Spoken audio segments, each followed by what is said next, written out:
শীত আইসা পড়ছে। শীত আসলে আমরা গরম ভালোবাসি, আবার গরম আসলে আমরা শীত ভালোবাসি। আমাদের আসলে মানুষের যে আল্লাহ পাক কী করবে, আমাদেরকে যেটা দেবে সেটাতেই আমাদের সমস্যা। তো হ্যালো এভরিওয়ান, আসসালামু আলাইকুম। সবাই কেমন আছো?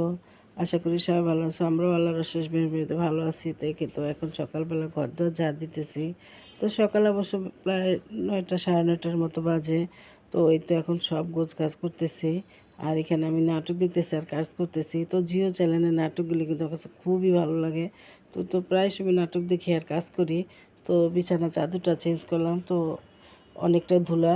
তো ঘরটা ঝাড় দিয়ে তারপর যাবো নাস্তা করতে। তো আসলে ওরকম কিছু নাস্তা করব না। আজকে নাস্তা হবে হালকা পাতলা ফাঁকিবাজি টাইপের নাস্তা। তো এই তো, কারণ প্রতিদিন না নিহা রুটি খাইতে চায় না। নিহা আসলে এই রোলও খাইতে চায় না। ও এক সময় একটা খাইতে চায়। তো যেহেতু গ্যাস থাকে না, চাইলেও কিছু করতে পারি না। কারণ ঢাকা শহর গ্যাসের খুবই সমস্যা। এমনিতে তো গ্যাসের সমস্যা ছিল। তো এখন শীতের দিনে আরও অনেকটা গ্যাসের সমস্যা। তুই তো এখানে এক কাপ ১ মগ চা বানাবো। তো চাটা আমি একটু কড়া করে খাবো। তো সকালে কিন্তু আমি ১ মগ রং চা খাইছি। তো রং চা খাইতে খাইতে এখন আর ভালো লাগে না। গরম পানি রং চা। তারপরেও ঠান্ডা কিন্তু এখন ওরকম ভালো হয় নাই। আমাদের ঘরে অনেকেরই কাশি সর্দি। তো এই তো সব কাজ কাম শেষ করে এখন আসলাম রান্না করতে। তো এই তো এখানে একটু হাঁসের মাংস রান্না করব। তো অল্প একটু মাংস, বেশি নাও, অল্প কিছু মাংস, এটাই আমাদের আসলে হয়ে যাবে। তো এই তো মাংসটা মাখায় জোকায় বসাই দিব। তো একটু বাইরে যাব আজকে। আমাদের পাশে ঘরের একটা বাবু আছে, সেই ফ্ল্যাটের ওই বাচ্চাটার জন্মদিন। তো তো আসলে তারা ওরকম বড় কিছু অনুষ্ঠান করবে না, ছোটোখাটো করে শুধু একটু কেকটা কাটবে। তো যারা যারা বাচ্চা আছে তাদেরকে বলে গেছে। তো যতই কেক কাটুক, কিছু না দিলে তো আর কি খারাপ দেখা যায়, যেহেতু ছোটো মানুষ। তো ভাবছিলাম যদি বড় করে কিছু করতো তাহলে বড় একটু উপহার দিতাম। তো ভাবলাম খেলনা টেলনা হয়তো কিছু একটা কিনে দিব, দেখি কি করা যায়। তো তারা রান্না বান্না শেষ করে তারপরে যাব। আর ঘরে কাজ কাম করে গেলে কিন্তু এক জায়গায় গেলেও কিন্তু ভালো লাগে। দেখা যায় একটু সময় নেই, কিছু ঘোরা যায়, কেনাকাটা করা যায়। আর হাতে কাজ রেখে গেলে কিন্তু বাসায় আসার একটা টেনশনও থাকে। তো যেহেতু আবার তোমাদের ভাইও ৯টা ১০টার দিকে বাসায় এসে পড়বো। তো এই তোমার রান্নাটা হয়ে গেলে তারপরে যাব। আর হাঁসের মাংসটা রান্না করতে কিন্তু একটু সময় লাগে। তো এই তো হয়ে গেছে আমার মাংসটা। তো এই দেখেন জিরা গুঁড়ো দিয়ে মাংসটা নামাই ফেলবো। তো নামাই দিয়ে ঘরটা ঝাড়টা দিয়ে তারপর যাব। তো এই তো তরকারিটা কিন্তু হয়ে গেছে। আর হাঁসের মাংস দিয়ে কিন্তু রুটি বা চিতের পিঠা এগুলি কিন্তু খেতে খুব ভালো লাগে। তো তোমাদের ভাই আবার অবশ্য রাত্রে এগুলি খাইতে চায় না। তো এই তো রান্নাবাড়া শেষ করে গেলাম একটু 90 প্লাসে, আমাদের বাসার কাছেই আছে। তো এখানে আসলে কিন্তু আমার কাছে খুব ভালো লাগে। মনে যায় সবই নিয়ে যায়, কিন্তু সব নিতে চাইলে তো নেওয়া যায় না।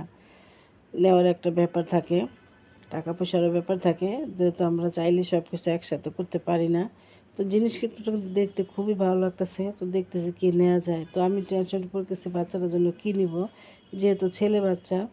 তো এই তো তো দেখতেছি কি কি আছে, এখানে সব কিছুই আছে, এমন কিছু নাই যে এখানে না আছে। তো এখানে খেলনা নিব আগে, তারপর দেখি ঘরের টুকিটাকি কী নেওয়া যায়।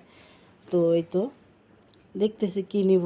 তো ভাবলাম খেলনাই দেই, কারণ বাচ্চাটার এমনি প্রচুর খেলনা বাসায়, ওর অনেক খেলনা। তো কাছের জিনিস দিলে ছোটো মানুষ রাখতে পারবে না। তো ভাবলাম দুইটা খেলনাই দিই।